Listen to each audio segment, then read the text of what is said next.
Hi, my friends. Welcome to this week's episode of Forte Catholic. I'm so glad that you are here today. We took a few weeks off, a little hiatus, because I wasn't home at all. I was gone for almost all of 3 weeks, traveling to speak, lead worship, and also a little family vacation right in the middle of that before school kicked off to finish our summer well. We hope that you have enjoyed your summer and that you are ready to get back into the normal swing of things. Kathryn Whitaker is here with me today. We catch up a lot. We haven't talked in about a month or so since the last time she was on the show. So we talk about, she's essentially my Catholic parenting sage today. So hopefully it'll help you as much as it helped me enjoy today's conversation.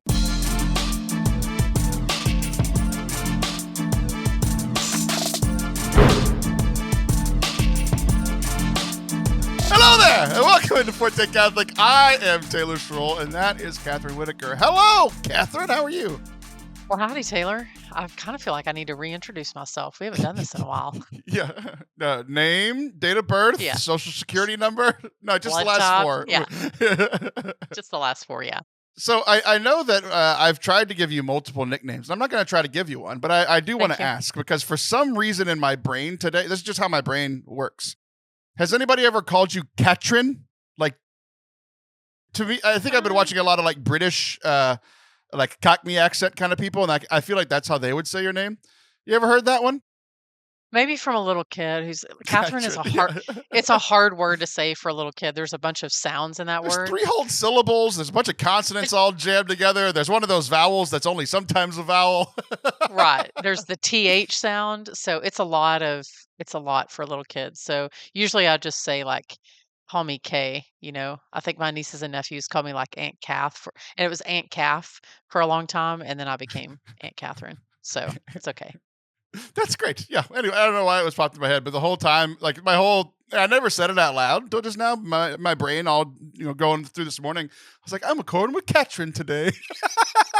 Hey, in Spanish, I was Caterina. And so even our Kathryn. yeah, so our friends who are Italian will say that too. And so I've They always add said another whole nother syllable.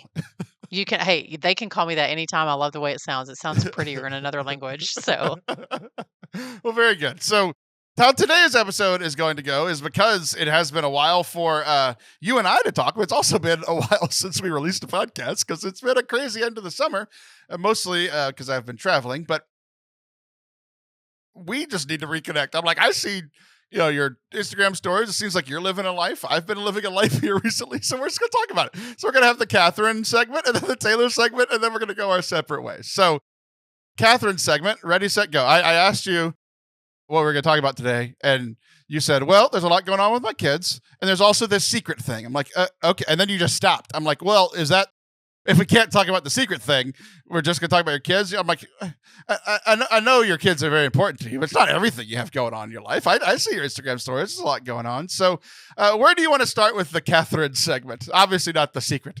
yeah, the secret's going to have to be another time. I will say, I didn't tell you this. I have a new, I hesitate to say job. It's sort of just it's not even a side hustle. I'm a bartender, but I know, I wish you could see Taylor's face. Bar they is can, in, if they watch on YouTube. so bar as in BARRE. So I work out at Pure Bar. Yeah. And this is I'm a way bartender. less exciting all of a sudden. So you're like, it would have been more fun if you'd been a bartender. But I want you to know I'm disappointed. As typical. No, so just they were like, hey, we need part-time help, literally like 5 to 7 hours a week. And it meant that I got to work out for free, which my husband, looking at the budget, was like, that's awesome. But I love That's also to not where I thought you were going with that, but continue. But I really, really, really love this community. I love the people that are there. The women are awesome. The gal that owns it, all the staff, they're amazing. And so I thought, well, I'll just spend a few hours behind the desk instead of, at the bar. And so I get to be a bartender a few hours a week and get to interact with people, which I'm actually really, really loving. And I wear workout clothes to work. Like the kids are like, "Oh, mom, are you going to work out?" And I said, "Kinda, but I'm going to go work and then work out." And they were so confused. They're like, "But you're wearing leggings and a tank top. And I'm like, I know. And I don't even have to wear shoes while I work. I just wear socks. So it's a great gig and I'm really loving it. So that started officially in August is when I started that a few weeks ago. I have so many questions, but first an observation. I am Okay. currently wearing workout clothes and socks, and I too am at work. So we have something else in common now. There you go. But okay, you have been attending this place for these bar classes for a while. I've known this about you, but what is the? I have to be careful how I word this. You added the tender to the end. What is the What are you tending? Are you Bartender. teaching the class? Oh gosh, no. Okay, but you're like the front desk lady. Right. So like answering phone calls, checking people in for class. So we have a system where everybody has to check in. So I make sure that everybody's there.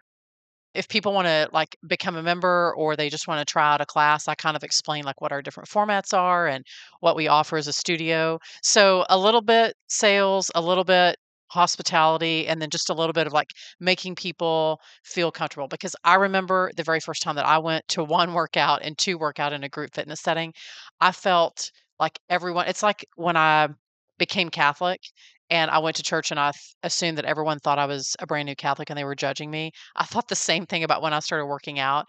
And so my job is to kind of help people feel like no one is paying attention to you in that way. They're just happy that you're here and let me help you get settled. So that part of it I love because they did that for me when I was there 8 years ago and they've continued to do that for me. And so now I get to do it. So that's a little bit about what I do, but definitely not teaching the class. Not teaching. 100% no. No. Not at all. I feel like you could. I feel like you're selling yourself short. How long have you been doing these bar classes? 8 years, Taylor. Yeah, you could teach the class, Kathryn. I mean, I could teach the class, but remember, like I modify some stuff because I've got 2 rods and 24 screws in my back.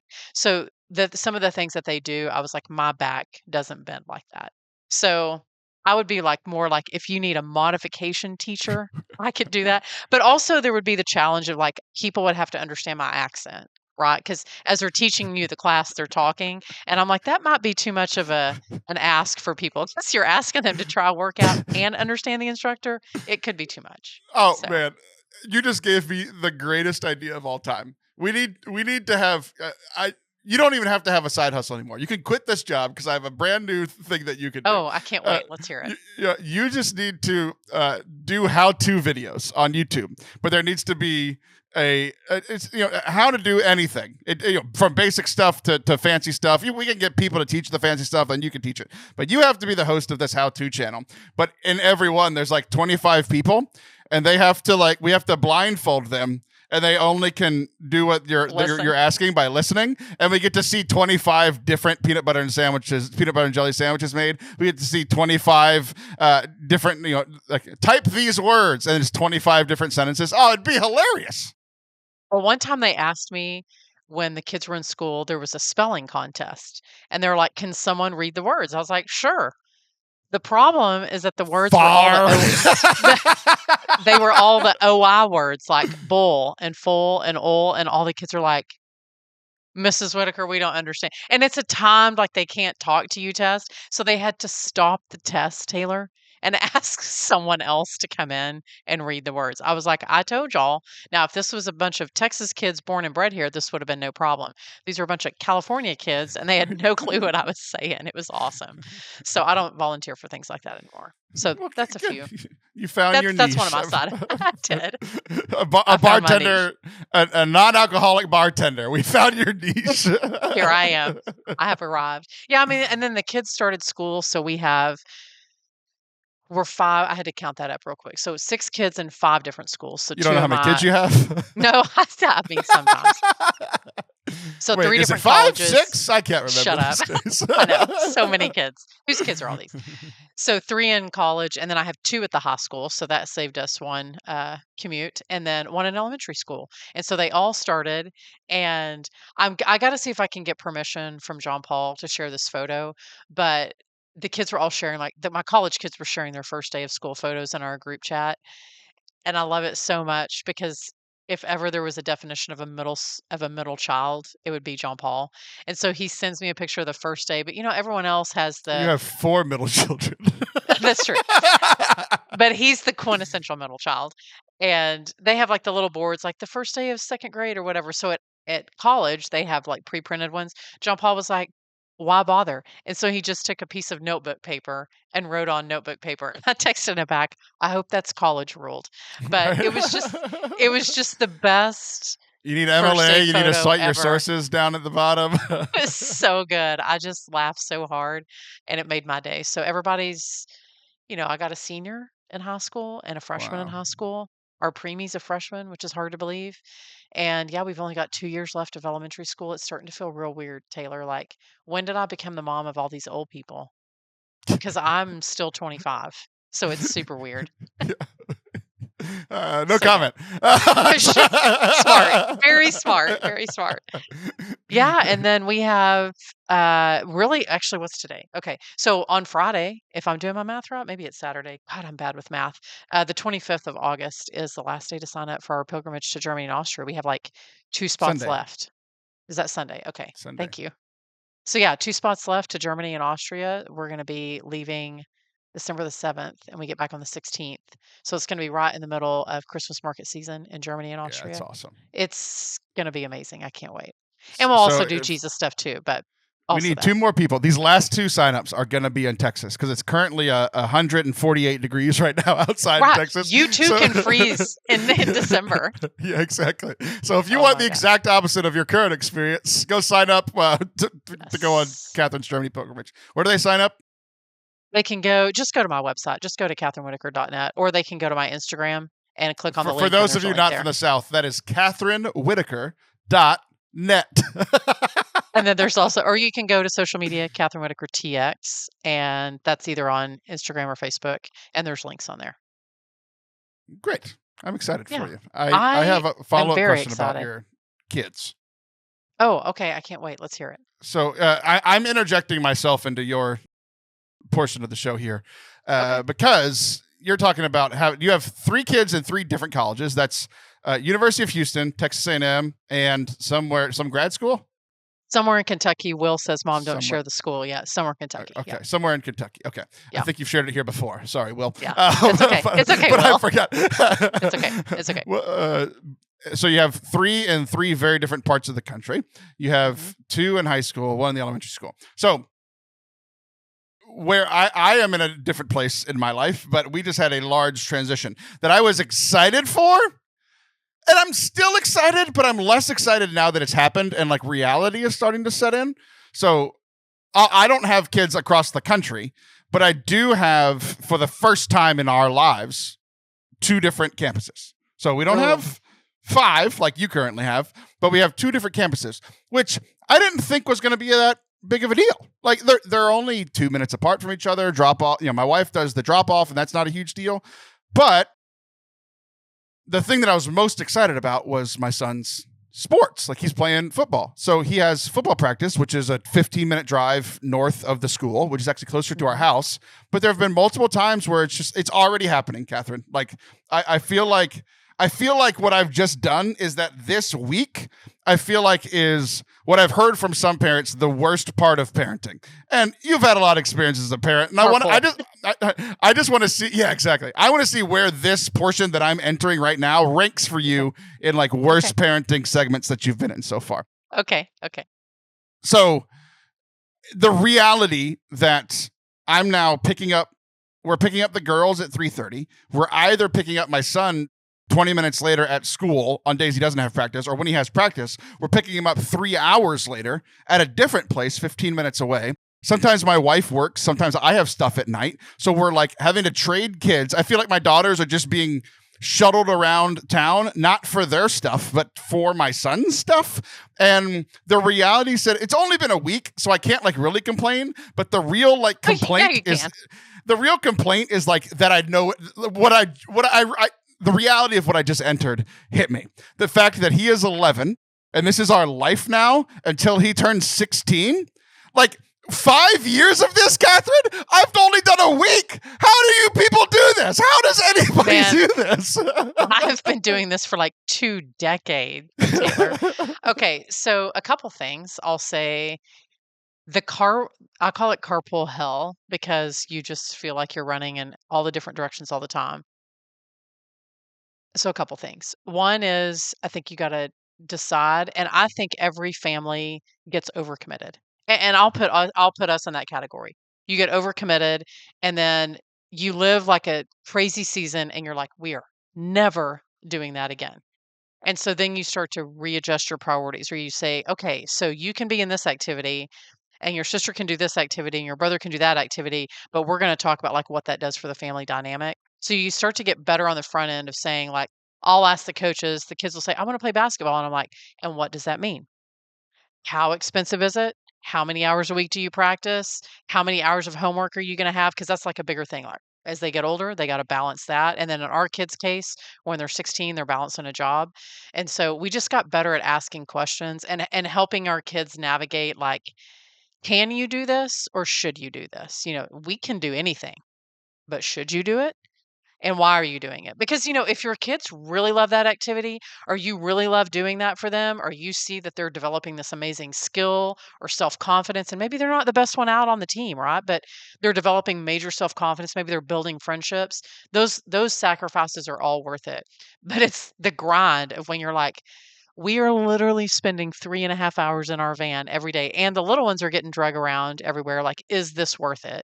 We all have I call it our meet Jesus moment, and we're like, why are we doing this? So it's just a new season of parenthood that you're going to have to start to ask yourself, like, is this worth it? So If welcome it's to your. not, do I have to like sell the children? Like, what's if the answer is no? That's when you learn how to say no, thank you, or we will No, not be thank you. doing that. That's when we started introducing the one activity per season per rule with our kids. Per So, kid, like, yeah. they cannot play multiple sports at the same time. I'm like, you have to choose. Now, maybe that means you play flag football one year and then you do soccer the next, but you cannot do both because dad and I have not learned how to bilocate. Well, Right. we've been trying for years, very unsuccessfully.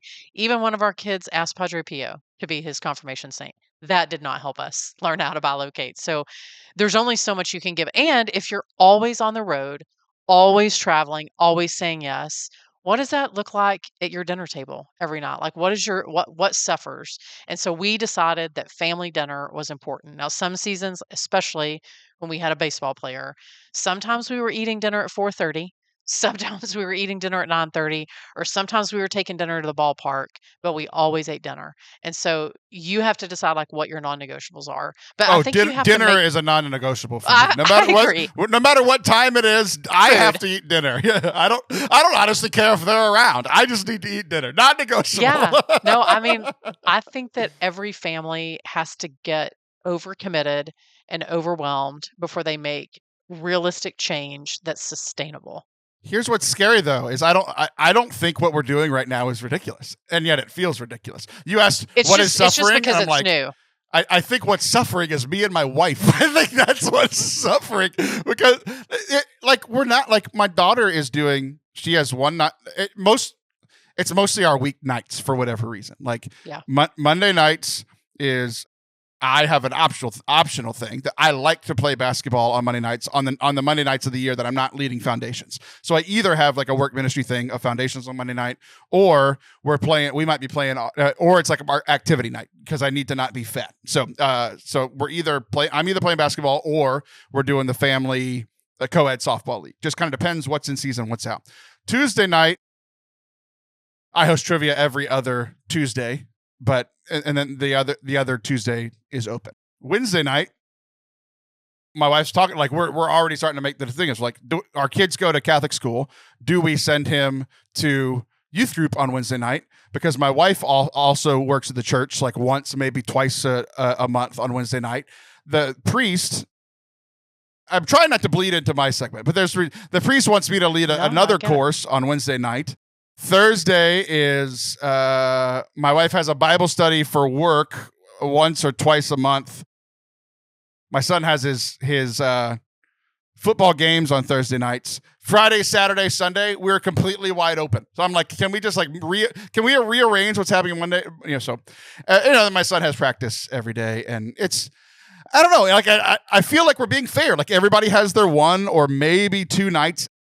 Every other week, every 2 weeks, 3 weeks or whatever. But it's just like, there's only two of us and we both work and we both have like these weird schedules.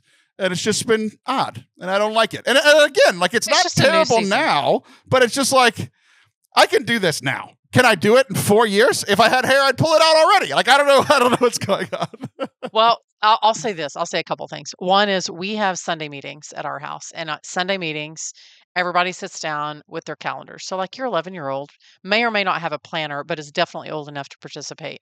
So, we would sit our kids down and we'd be like, all right, let's talk about the week on Monday. So, like right now, we're figuring out carpool. Like, all right, Claire, are you going to pick up your brother? Scott, are you going into work early or late? What does my work schedule look like? Am I traveling? And so we sit down and we talk like logistics for the week.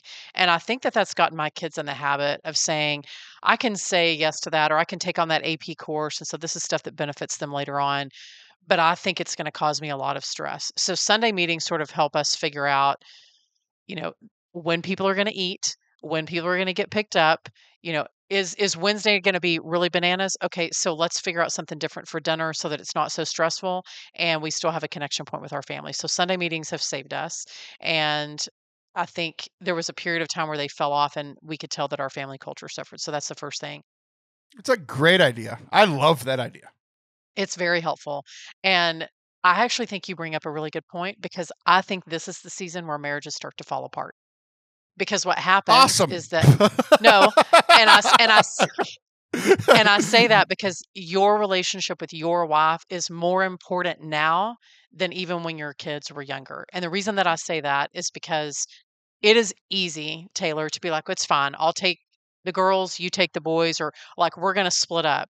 And then you start to lose the connection points. You start to lose the conversations about should we be doing this? You start to lose important aspects of family life that keep us connected to one another. And it becomes about the things that we do and not the people that we are. And so that's why in 5 or 10 or 15 years down the road, when people are like, I can't do this anymore. And then all of a sudden your kids leave and you look at each other and you're like, I don't even know who you are anymore because we didn't make our relationship a priority. So I think that when our kids started to get into like middle school and high school, we started to make connection points as husband and wife very important. Like that was in the Sunday meeting, mom and dad are either going to go for a walk on Wednesday night, when we all get back, or mom and dad have a date and they're not going to be here. Or we're going to put y'all to bed early because mom and dad needs a time, to just connect. So I say that not as a word of caution, but just like being intentional with your family matters, but it especially matters when your kids hit double digits. That's when it gets serious. Sorry, that felt a little TED talky. No, I felt like I was in counseling. Where do I pay you for this session, milady? Just give me a Dr. Pepper the next time I see you. But yeah, it's that felt a little TED talky, but that's at least in my experience, parents focus more on what their kids are doing and not the kind of people that they're becoming. Say that again. I didn't hear it. Parents spend a lot more time worrying about what their kids are doing instead of the people that they're becoming. That's very good. I like that. So now you gave me one very practical thing that I really liked, and then you were like, also be prepared for divorce. I'm like, okay, No. that's what we're doing now. and then you were like, all right, the only way to avoid divorce is to schedule a date night and leave your kids home. I'm like, they're 11, 9, and 6. I don't think that's legal. It's about early, Taylor. You can go for a walk and put them on their bikes and let them go a little bit ahead of you, and then you and Sam get time together to talk. So you're technically with them, but you still have time together. Like that's how you. That is how I like parenting. I'm technically with them, but listen, you have to work with what you have, Taylor. Okay, but eventually that 11-year-old, like. You're so close, Taylor. When you get yourself a 13-year-old, you get them enrolled in the Red Cross online class of how to be a good babysitter, and you're golden, man. You could like leave just about 30 minutes before bedtime or at bedtime, and the 13-year-old stays up, and you and Sam can go on a date. And it doesn't have to be a fancy date. It's just time together. Sometimes Scott and I would just go to the grocery legal? store. 13, is that really? Of course it is. Yes.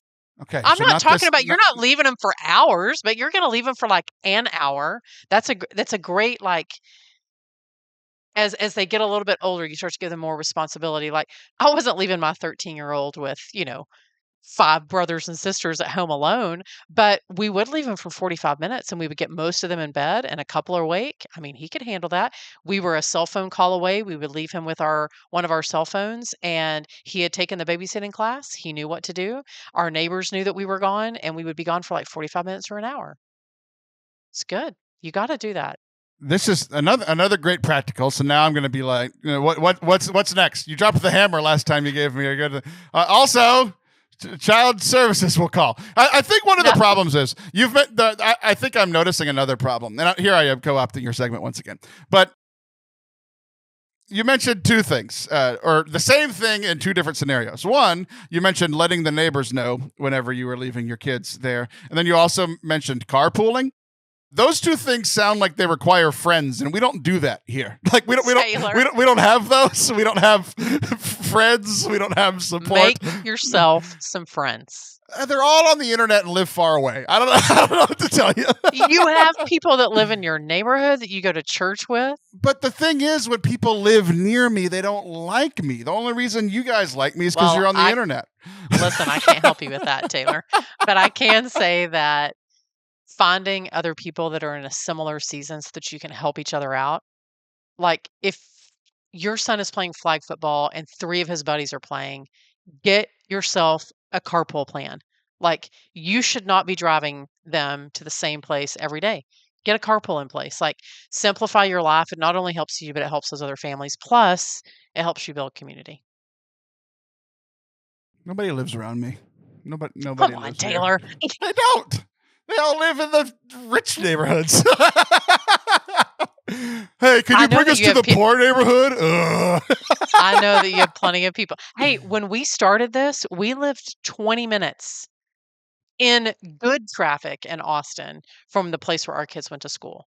And magically, I found the other one anomaly, like the other family that lived similar to where we did. And we are still friends today. We took our kids to kindergarten. Those kids are now 23 years old, and Carolina and I are still friends. So those communities sometimes last through multiple children and multiple seasons of life. You in Mexico is your friend? Stop it. Her name is Carolina. She is from Mexico, but her name is Carolina. Yeah. I was like, wait a second. You just made up a friend. I did not make up a friend. And now she lives like 5 minutes up the road from me. But yes, did not make up a friend. She's a real life friend. Yeah. Oh, good. Okay. Well, okay. So now back to the original question. How bad is this in the grand scheme of things? I just dipped my toe into this segment of parenting. And so I feel like the worst segment, at least for me, was like little kid, like babies. I wasn't as good with babies. My wife was good with the babies. I feel like I've been pretty decent in the I don't know, toddler to now. I feel like I've been pretty okay. I feel like I'll be junior high is tough for me. Like I'm already having some struggles with my son.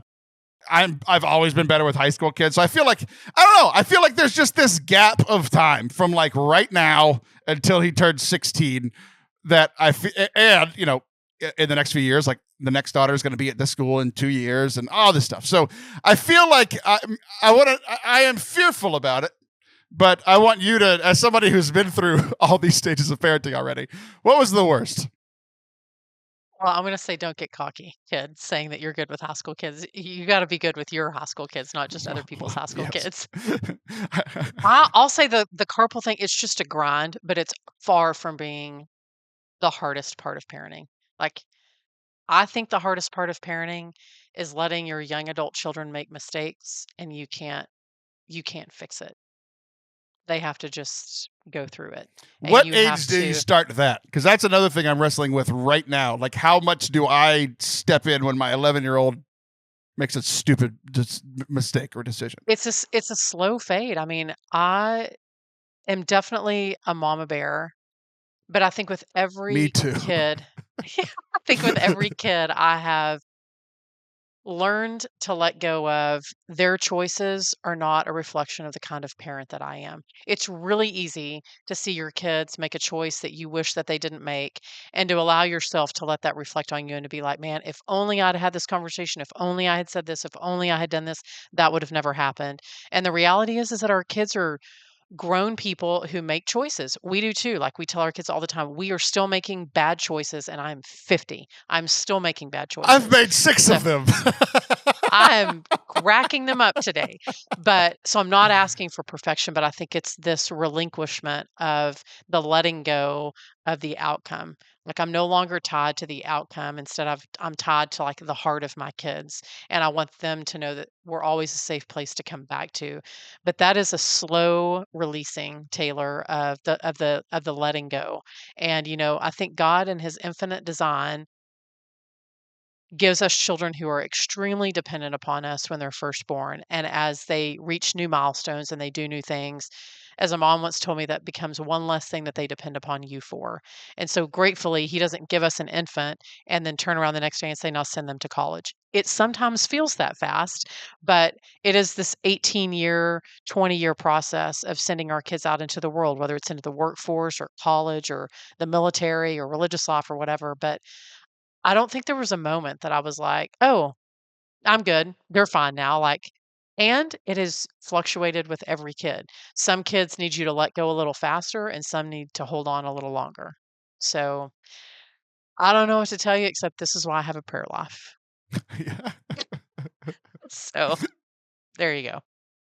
You surprised me with your answer. I'm glad you were honest, but I can't say I'm not disappointed again. It's disappointing that this seems hard, and you're like, this is just the beginning, you noob. But also, you had a kid in the NICU. I thought that would be kind of difficult, but nope, It young was. adults. It was hard, but in a very different way. I mean, Taylor, that was hard because I had to finally get honest with Jesus.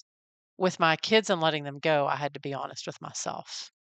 And so I think that the Interesting. best part about parenthood is that we grow up with them. Like now that I have a 10-year-old, when my oldest who's 23 now, when he was 10, I'm not the same mom I was 13 years ago. I'd like to think that I'm better. And so we always tell them, I'm so sorry you're the guinea pig. Like we made all of our mistakes on you, but we're also figuring things out and growing up and learning. And I would say the thing that I say most often to my kids is, I'm sorry.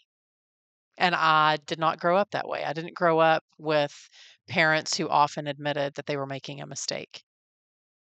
And I don't say that to be horrible about my parents. I think it wasn't something that we grew up with. And now that I'm a mom of 6, I just have more opportunities to practice.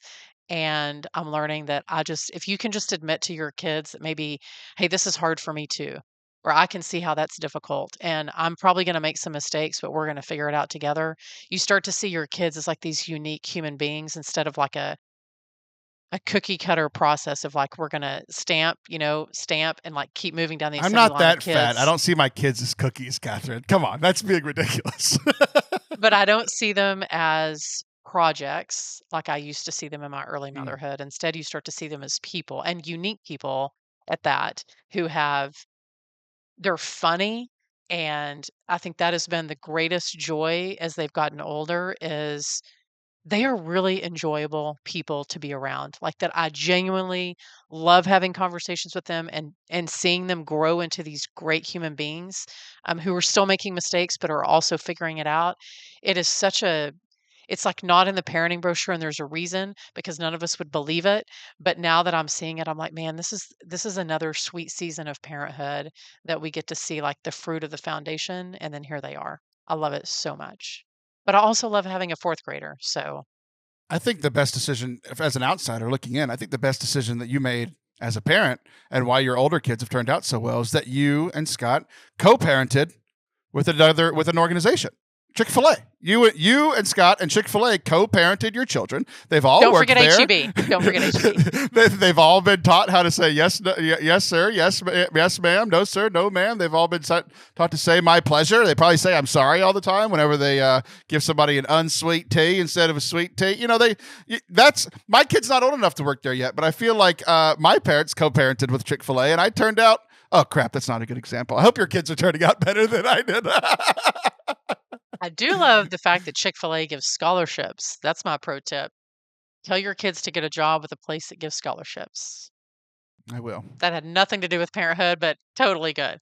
When can he do that? You just changed my life saying I can leave him alone with my other two in a year and a half. I think Chick-fil-A hires for some will hire 14-year-olds, but definitely 15. But there's some things that they can't operate until they turn 16, and there's some things that they can't operate till they turn 18.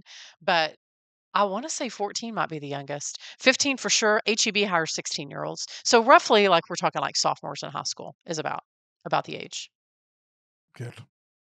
All right. Well, I feel like I just tried to run through a wall and I hit it instead. That's how I currently feel. And it's nothing. It's nothing you said wrong. I think you were actually great. I don't know. I think I'm just hitting a reality, and I don't like it. Give yourself some time, Taylor, because middle school's a big adjustment for everybody. I didn't say you were going to say big either. Middle school is a big adjustment. It's a big adjustment. I put adjustment on there pretty quick, but he's not the only one growing up in your household.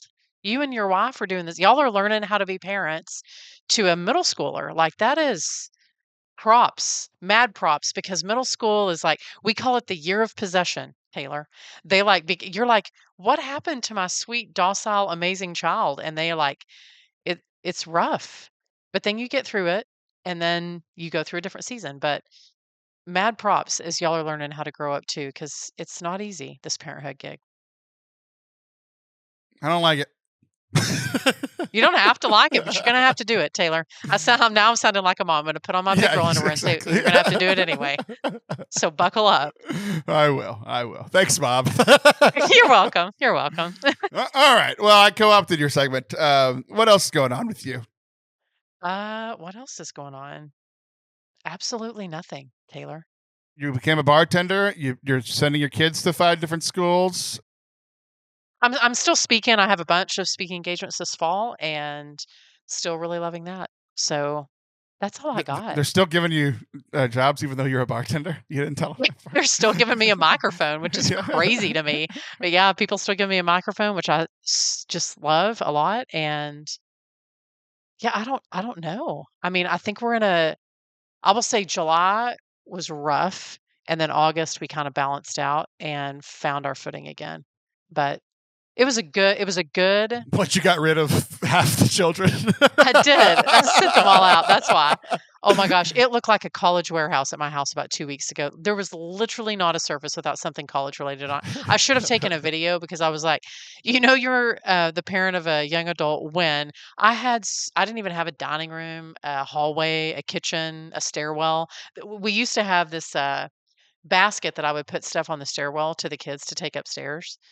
And for weeks, it just sat there completely full. I'm like, how are y'all walking past this and like, oh yeah, that's my stuff. I'm just going to leave it there. I'm like, please take it out of the basket and go put it upstairs. Like, it drives me crazy. So all summer I didn't go upstairs because I knew that I would lose my will to live. And I'm really glad I didn't do that until August. So there's another life hack. But yeah, don't go upstairs. Kathryn don't go Whitaker's upstairs. life hack. That's my life hack. I did see one thing today, and it made me laugh super hard. They said, just decorate your baby's nursery in college dorm decor, because that's how fast it goes. And I was like, gosh, I should have done it. That's a life hack there. But that's all I got. That's all I got, Taylor. Well, good. All right. Well, we're going to take a little break, and then I'm going to come back and complain some more. Don't go anywhere. We'll be right back. Even though we took a few weeks off from the podcast, that did not mean we took a break from our YouTube channel. We've actually posted more videos on our YouTube channel in the past month than we typically do. So a couple things for you there. It's all at youtube.com/Forte Catholic. Just type in Forte Catholic, hit that subscribe button. You'll never miss a thing. Not only do we have full-length episodes of this show, but some of our newest things. We have 2 new videos in our A Catholic Perspective series, where we look at some of our favorite movies, books, TV shows, and over the last month, we've released 2 book reviews over on our Catholic Perspective series. One on Mere Christianity, one of C.S. Lewis's, that's a hard word to say. One of his phenomenal books. I talk with David Bates of the Pints with Jack podcast about that book. We also talk about a John Eldredge book called Get Your Life Back.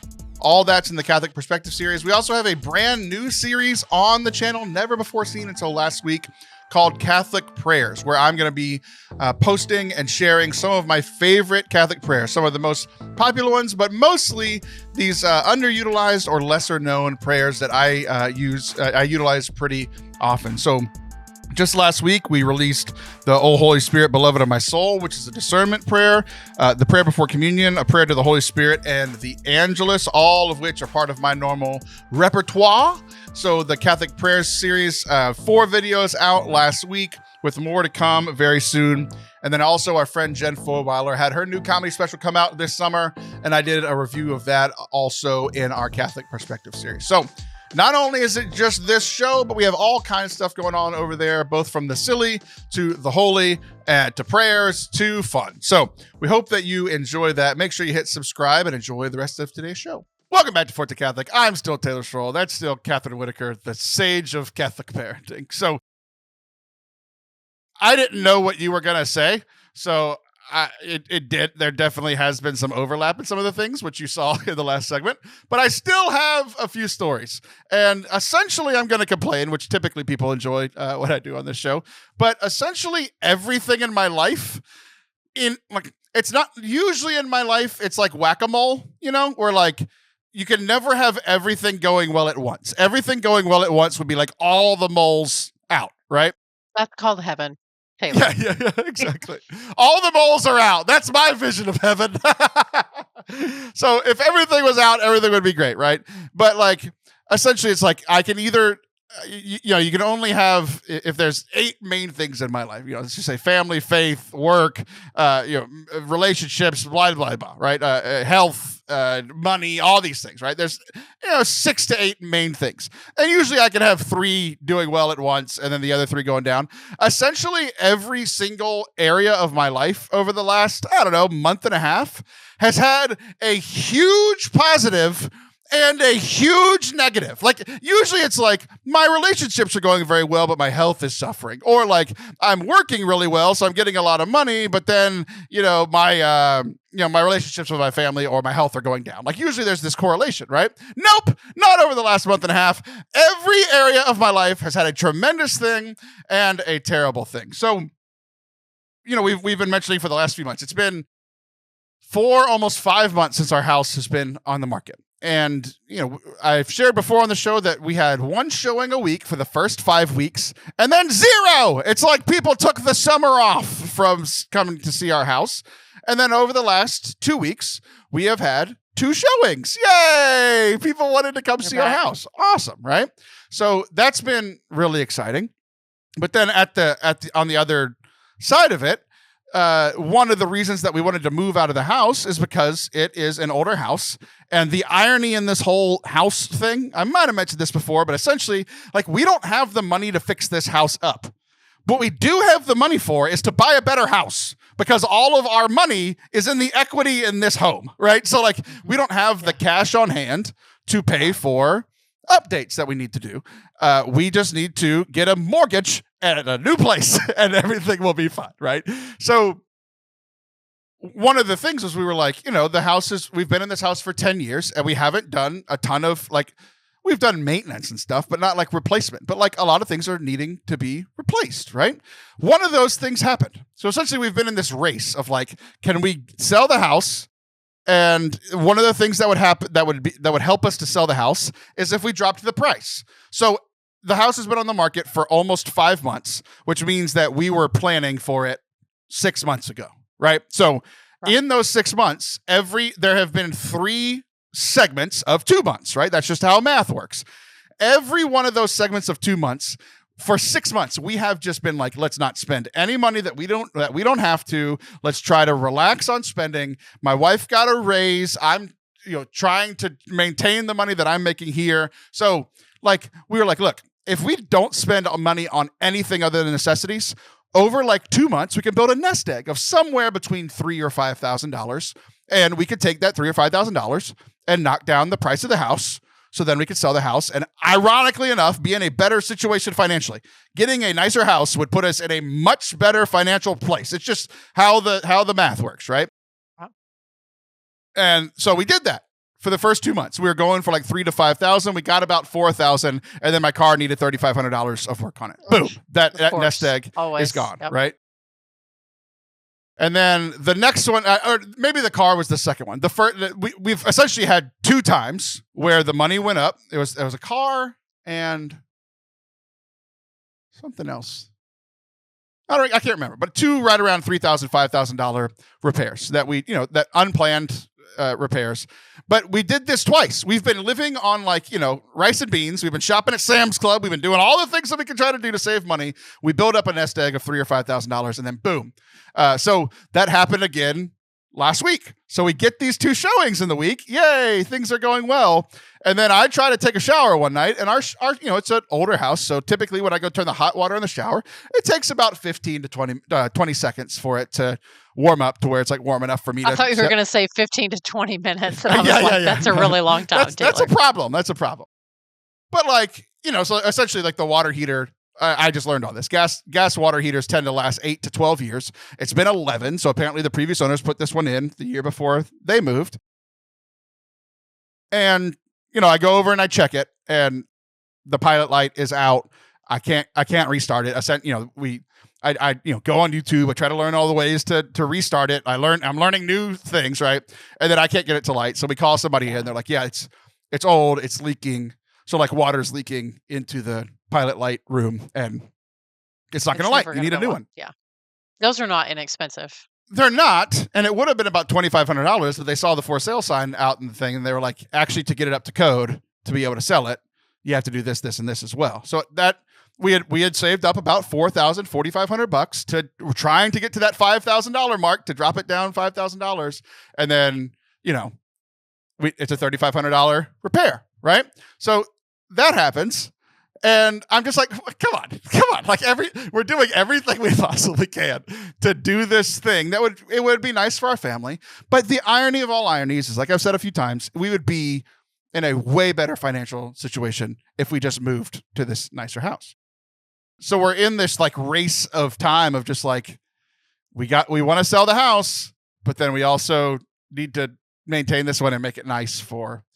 Oh, the fence was the other one. We needed to replace the fence and all this kind of stuff. So there's just been all this money stuff popping up.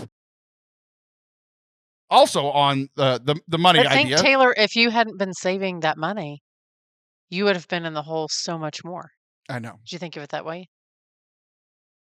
I mean, maybe, but it's just frustrating, right? Where it's I hear you. That's when we're doing that's everything every person we can. listening. No, that's every person exactly. listening. I think it's just life. Right. And it's, I feel you. Yeah. And then our kids' school got all new leadership. It's like weird being there. I've been there for 10 years. This is my 10th year working or coaching here. And everyone changed. There's all new coaches, there's 2 new athletic directors. There's two of the principals are new. Everything's new. I went to the first day, to meet the teacher on this past Sunday. I was like, who are all these people? This is my place. Are we at the same school? Yeah, exactly. And, so essentially the only reason we've been able to send our kids to Catholic school this whole time is because we got a ridiculous deal. And this deal was set in place with the principal 4 principals ago. Gave us this deal. We were flat broke. And he was like, yeah, we can do this. And then he was removed for reasons that I've talked about in the past. But then in the interim, one of the ladies who still works there, she's a high school principal. She came to us, a lovely lady. She's been really good to me my whole time being there. She's been there the whole time that I've been there. She was like, essentially, I've been told, and what I want to do is, anything that was in place, just come let me know, and we will honor that, because we don't have a full-time principal of the school right now. So we're just going to honor that. So she honored it. And then we got a new president who's been there for 3 or 4 years. And they honored it for 2 years. And then I missed the deadline for for applying for student aid. So we always got like, it's one of those things that everybody does. Like you apply for financial aid, they look at your finances, they look at everything that you owe. They get a glimpse into your entire private life. Here's what we owe, here's what we make, all this kind of stuff. That's what it's like for college. Yeah. Right. Yeah. So like most people I would think are pretty similar to that. But essentially they would be like, hey, you deserve financially this much, but because of this deal that you made, we'll give you the extra, 3,000-6,000, whatever it is, to make it where it's affordable for you. And so last year I didn't get that because I was kind of busy that spring winning the school its first ever state championship in athletics. That's what my primary focus was on. And like the due date was in the middle of track season. It's like I'm kind of busy trying to do something that's never been accomplished in 130 years in our school's history. So I missed the deadline. Completely on me, right? Like there's whatever. Yeah. Missed the deadline. So we did have to pay extra last year. Like $2,000 more than we had to in the past. And so I applied this year. I applied on time, but it's a brand new group. So we got an email, like typical email that we get of like, hey, here's what you deserve. But it wasn't anything on top of this is just what the computer told us that you deserve financially or whatever. And I sent them a long email and was just like, hey, this, I appreciate like even the money that we just deserve financially is a lot of money. Like it's a lot of money. So it's like, look, we're grateful for this, but you're just not aware. Here's what we've had in place this whole time. Can y'all honor that? And the answer was no.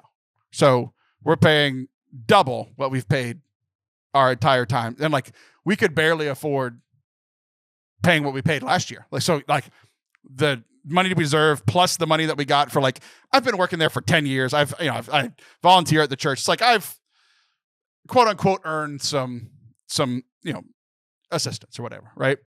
But this new group doesn't know that. They don't know me at all. They all just got here. They're like, you're just some random guy. And I'm like, well, to you, so. Right. So it just doubled. And we just found that out. Like it's frustrating, right? Because it's like, honestly, we can't afford it. But the kids are going there because they didn't tell us until a week before school started. And I'm like, we've already made plans. I'm not going to pull my kids now, but I might have to pull them next year. And like, that's heartbreaking to me. I want to make the extra money, but it's like, like I said, every time I try to make extra money, something bad happens. So it's like, why even work? That's essentially where we've been. Is because like the money that we used to quote unquote deserve more money financially because we made less. And it's just this irony of like, now we're making more because like my wife's working, and yet like we're in a worse place financially than we were a year ago, 4 years ago, 6 years ago. It's just this weird give and take. Welcome to America. No, that is the struggle of living. I don't think, Taylor, that your situation is unheard of around the country. I mean, I think that there are many people probably listening to this podcast that are like, that is my life. I completely understand. You want to, every time you get ahead, you get penalized because you're getting ahead, and then you get further behind. Yes. Yeah. Absolutely. My next story is that as well. That same exact theme where it's just like, when we weren't making any money, we were getting, like, the kids were on the state insurance and it covered everything. It was great. Yeah. And Chip over amazing. the summer, we had to switch them over to my insurance. So now we're paying for them. And again, we're getting some subsidy, but it's still more than zero, which is what we had kind of gotten accustomed to. And the coverage is worse. Like, we just found out. So this is the last story, and then I'll be done. And then I'll try to connect it to the Bible. I promise we're still doing a Catholic show, not just a parenting and complaining show today. But so my son, you're wearing glasses. Have you ever worn contacts before? Are you a contact person? No, I only wear these when I'm on the computer. You've never worn contacts ever? Okay. Never. Are they blue light, or are they like reading glasses? I mean, they're prescription glasses. Like, I have astigmatism, and yeah, they're prescription. They're real. Okay. They're real. There's no They're not lenses like in them. They're not like fake readers. Yeah, exactly. No, these are like the fancy ones that don't glare. Yeah. Just for you, Taylor. So thank you. I appreciate that. So my son is blind as a bat, and he has been for a while. But I have perfect vision. I don't know what to tell you. So I've never dealt with this. I've never had glasses or contacts or anything. Call me in 15 years. Yeah, exactly. Well, it might be sooner than that. I might need to This gray hair is telling me I'm losing a lot of stuff here recently. So I've never dealt with eye stuff. So like as hard as like when my kids broke their arms, as hard as that was, it's like I kind of knew what I was doing. Because like I've been around sports injuries my whole life, either having them or coaching or what. Like I've been around them my whole life. But eye stuff I've just never dealt with. And my wife has had glasses. I learned something new about my wife this week. My son essentially, I'll get to the rest of the story, but essentially he had to get contacts, and it's been a whole thing. And it's not been fun. And I was like, you know what? My wife can help him when we get home, because my wife has worn contacts. And I get home, my wife's like, nope, never worn contacts a day in my life. Are you sure? She's never worn them. She just wears glasses. And I'm like, oh, I never knew that. We've been together for 14 years, and I didn't know that she had never worn contacts. So somehow I became I was like, oh, I guess I have to become the master of this thing too that I've never done. I'm the expert. Yeah, exactly. So this whole ordeal of like, this is new to me. He's on my insurance, which is cheaper insurance, is not as good as the state insurance that he was on. So we have an HMO, which means that you have to go to his primary care before we go to a specialist, right? Well, it's the summer, and his primary care doctor was out of town for 2 weeks, and I was out of town for 3 weeks. I was only in town for a day and a half in a 3-week span because of traveling. So I get home, and it's like Friday, and my wife's like, hey, you need to take Chris for his physical. So I take him to the physical. He fails the physical because he can't see. He had gotten glasses 2 years ago, but he still can't see with the glasses on. So he needs a higher prescription. Well, then I'm like, let's call the doctor. Doctor's out of town for 2 weeks. I'm like, well, I guess we're paying out of pocket because he starts football on Tuesday. Like we got to get this thing going, right? So I spend my entire day, no, not an hour or two every day, my entire day on Monday and Tuesday. I don't know the name of the song, but you know and it's like a fat, essentially. I'm familiar with the song, Taylor. I've sat on a ridiculous amount of medical phone calls. Yes. So it's ridiculous. So I feel like you could put my Monday and Tuesday a speed version of 10 hours a day, Monday and Tuesday, of me driving all around town, trying to find a doctor that will see him, then find a doctor who will get him lens. So he had these lenses, and he had, what are they called? The frame and the lenses. The frames. So we just need new lenses. So they try to give him new lenses, you got and then the they're frames. like, hey, they're out of prescription. He has to get a doctor to look at. I'm like, okay. So we go to the doctor. They're like, we don't have your insurance. We don't take your insurance. And then they finally found one. They're like, we take your insurance, but you need your primary care. I'm like, they're in Honolulu. I don't know what to tell you, So we finally decide, like, we're just going to have to pay out of pocket. So we go to the Walmart center, and they do the vision center, and they have a doctor there. They do that, but it's all out of pocket. So I'm having to pay out of pocket because we didn't take care of this, 3 months ago, because we were transitioning his insurance from the state to ours. Oh, la-di-da-di-da, right? This whole thing. And so we go there, we get the prescription. No, we had gone to Lens Crafters before to try to get it. They don't do it. So we go to Walmart, they do it. And then we have to go take the prescription back to Lens Crafters because Walmart's place won't fill them because they don't have lenses that fit his frames. Then we go to Lens Crafters, like, we don't have lenses that fit his frames. We have to buy new frames. I had already tried to buy a new frame at Sam's Club, and they're like, we don't have this size, so we'll give you these ones for free. I'm like, I don't know what's happening. I just don't understand what's happening right now. We went to doctor's offices and glasses places for 2 days. 2 days.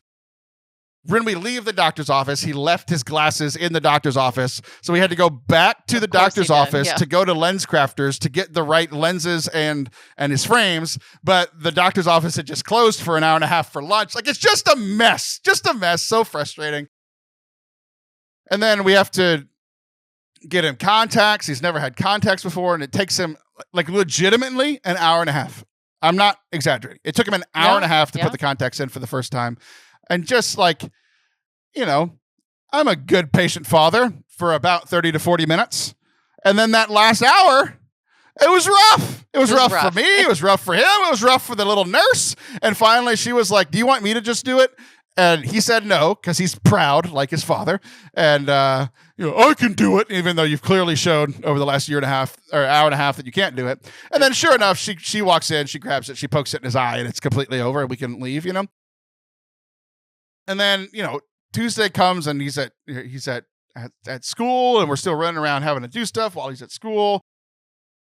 He takes his contact out and, doesn't ask for help, doesn't ask a teacher, like, hey, my contact fell out. Does anybody at the school have contact solution? No, he doesn't ask. He shoves the contact, who I told him all day. It's like, look, buddy, I just spent $450 on you for exam and glasses. I'm going to spend another $250 tomorrow on contacts. Like, I'm spending $800 on you. Can you please be responsible and take care of these? First day one, it falls out. He shoves it into his backpack and it ruins it. And I'm like, you've got to be kidding me. You have to be kidding me. I have spent 48 hours completely focused on your eyesight, and you ruin it in 8? Welcome to parenthood. Yeah. Oh man, I'm so upset. And then I used to say that this was the only reason that I was going to get to heaven, is because my kids were going to sanctify me. Yeah, because I lived with demons for my whole life. Hey, I wasn't kidding when I told you it was the year of possession. I was in hell already. I deserve heaven.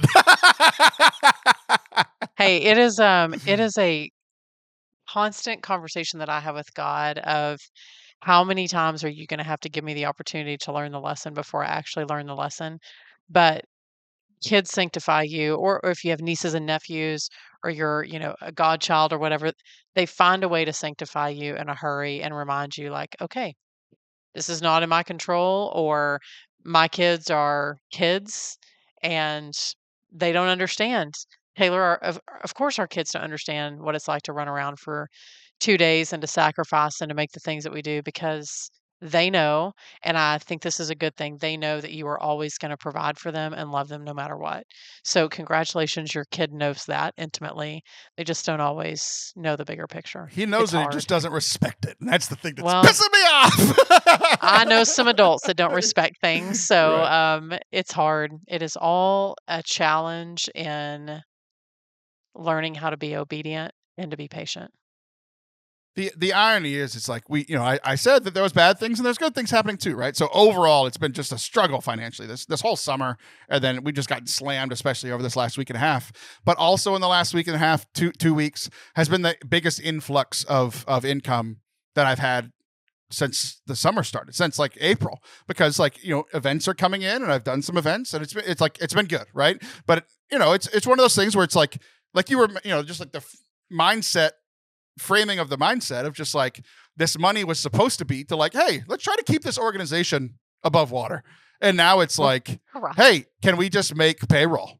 Because like we're having to pay for all this stuff, and it's just been a mess. So like there's been like we couldn't have survived without the last month of income, but the whole last month of income went to all this other crap it's just frustrating. So yeah. What was the other thing I was gonna say? Oh, the Bible story. So, oh yeah, let's hear it. I'm going to share one of my favorite Bible stories. I've talked about this. It's one of my go-tos in talks. I'll reference it in talks that I didn't even mean to bring this story up. It's just one of my favorite stories, but I have a new angle on it because I finally connected with a new person in the story, because I've always connected with Peter in this story. It's the story of when somebody, I don't know, Sadducees, Pharisees, leader, I don't know, some antagonist, the ops, as the kids would say. The ops come up to Jesus. That's my biblical literacy these days. They come up to Jesus and they're like, hey, you going to pay your taxes? And Jesus essentially, eventually says, give to Caesar what is Caesar's, give to God what is God's.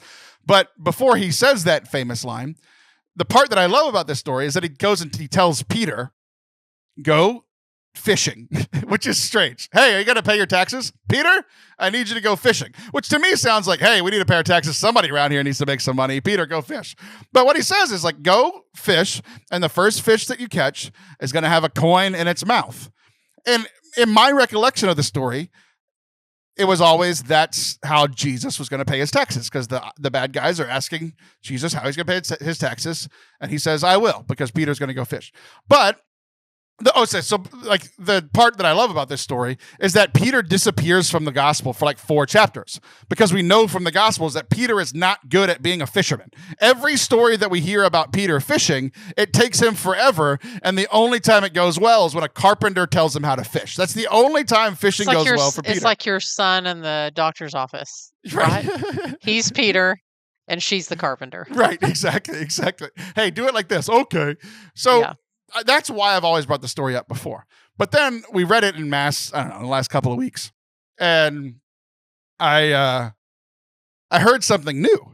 It's that Jesus said that coin will not just pay for Jesus' taxes, but it will also pay for Peter's taxes, because they were asking the group. Now, because of all the money stuff going on in my life, I'm the other disciples in this scenario. I'm like, Jesus, what the hell? Like that? You're paying everybody else's taxes. You're taking care of yourself. You're taking care of the Peters of the world. But how am I going to pay my taxes? I've been working with you for the last 3 years. I don't have a job. How am I supposed to pay my taxes? So that's been my connection to the Bible over the last 3 weeks is, why isn't Jesus paying for my stuff? Why is he paying for Peter's and not me? He did die on a cross for your sins, for your eternal salvation. That's not paying my bills. I'm thankful, but it's not helping me right now. I'm not currently dead. That's when that will help me the most. That is all temporal. You know that. We're looking for the eternal. Yeah. It will all pass away, Taylor. Yeah, I think I will soon if I don't pay these bills. Somebody's going to kill me. Listen, if you need help, I have a podcast episode, actually, Should I Pay That Medical Bill? You should listen to that. That's a really good episode over on Preemie Babies. But yeah, I mean, I think that life sometimes feels overwhelming. And I think sometimes God gives us this new eyes to hear scripture, but also new ways in which to trust him. It's never easy. Like he doesn't ask us to trust him and do it the easy way. He always has to get our attention. We're not very quick learners. He has my attention, but I don't know if I'm in the mood that he wanted me in when he has my attention. Well, he's probably waiting for you to, as I tell my kids, go outside and you can get happy in the same pants you got mad in. So come back in when you're ready to be happy in the same pants you got mad in. Wait, what? My grandpa used to tell us. I don't understand a word you just said. And not because of the accent. I understood what you said. I heard what you said. I did not understand what you said. I will tell my kids to go outside and not come back in until they're ready to receive. So in other words, get happy in the same pants you got mad in, because it's time to move forward. Does that make sense? I'm always wearing these athletic shorts, Kathryn. That's how we started the episode. Taylor, you know what I mean. Don't make it complicated. Yeah. So go get happy in the same pants you got mad in. Don't make it complicated, says the woman who used an acronym no one's ever heard before. You know, no, not an acronym, a metaphor. That's the word. A metaphor. Well, welcome to life as a 6th generation Texan. I got so many things to say like that. That's just one nugget, Taylor. You've never heard me say that before? Get happy in the same pants you got mad in? No one's ever heard anybody say that before, Kathryn. Well, I did growing up. I heard it all the time. All right, give me some more. Give me some more 6th generation Texas metaphors. No, I got to space them out. Like that one flummoxed you, so I'm just going to have to stick with that one. Wait, what did it do to me? Flummoxed you? Have you ever heard That's that? not how you say that. That's how I say it. No, it's not. How do you say it? Flummoxed. Oh, that's not how I say it. Oh, well. Well, you say a lot of things wrong. Or a lot of things right, depending upon your viewpoint. But yeah, this that's all week you're going to get today. On Kathryn's how-to video, how to say words. Yeah. All right, I have one final complaint, and it might be because of the mood that I've been in for the last 3 weeks with the old Jesus fellow. So, pop quiz time, and I really hope you get this answer because I really hope you get it.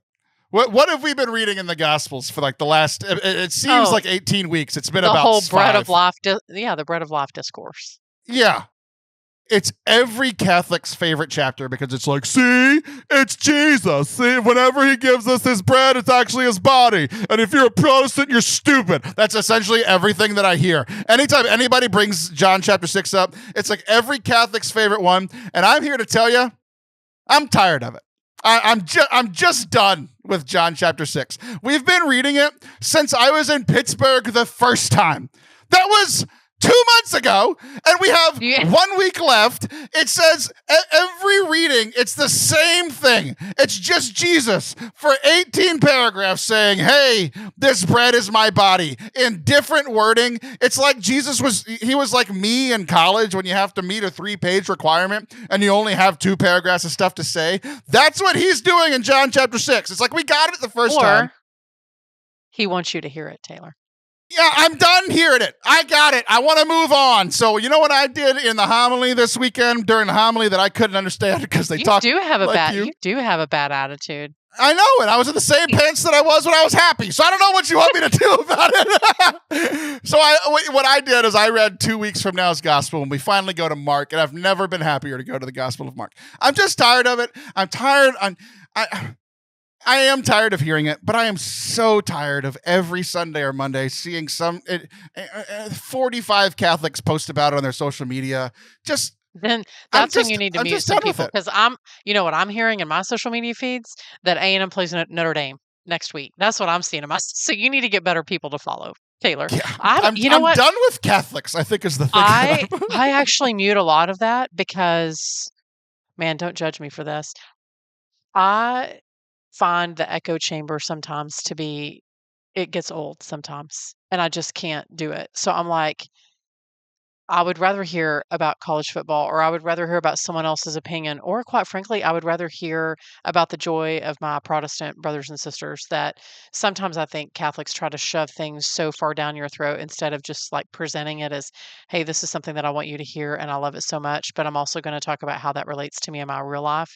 That we get focused on telling people how we're doing it right instead of just living that way. Like, I think that's why I mute some of that stuff. It's not because what they say is bad, or, it's not theologically sound, but I was like, I just think there's other things and other ways to say it.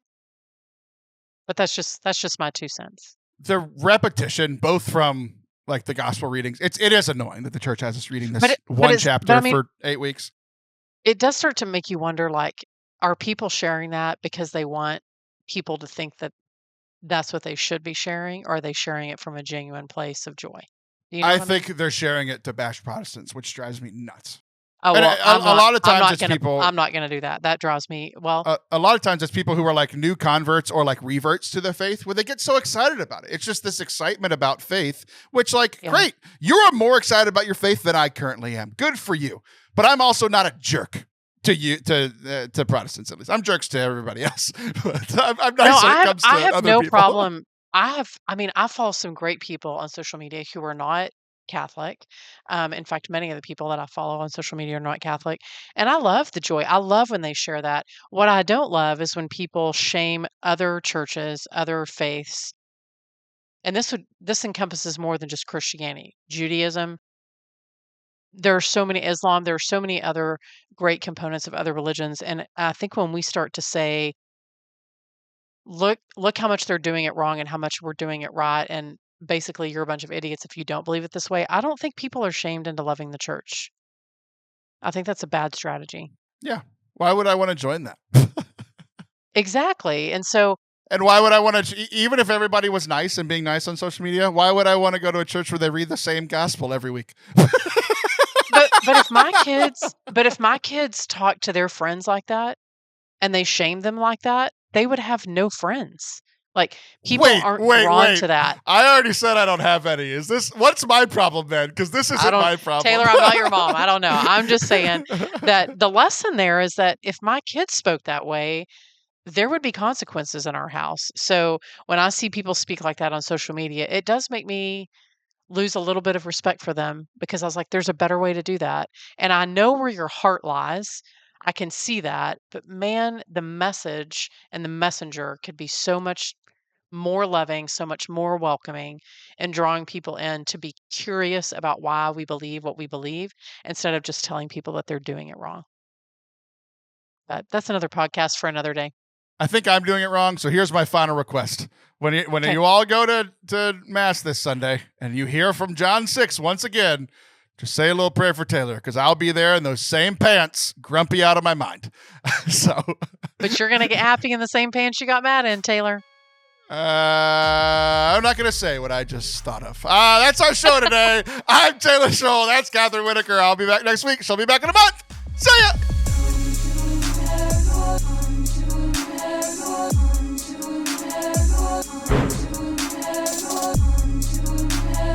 Thank you all for watching and listening today. I hope that you enjoyed this episode. It was fun for me to be able to talk about some of the parenting struggles and get some perspective from somebody a little bit further down the road in this whole parenting thing. I hope that you enjoyed this episode. If you want to help out financially, you can do that at fortecatholic.com/donate. That's a way that you can give a one-time donation to help with some of the stuff that I shared about going on over the last couple of months. But also, you can join our monthly donors as well to help just kind of our baseline be a little bit stronger and a little more less stressful, I guess is what we'll say. So thank you guys for watching and for supporting the show. We love you guys, and we'll see you next week. Bye.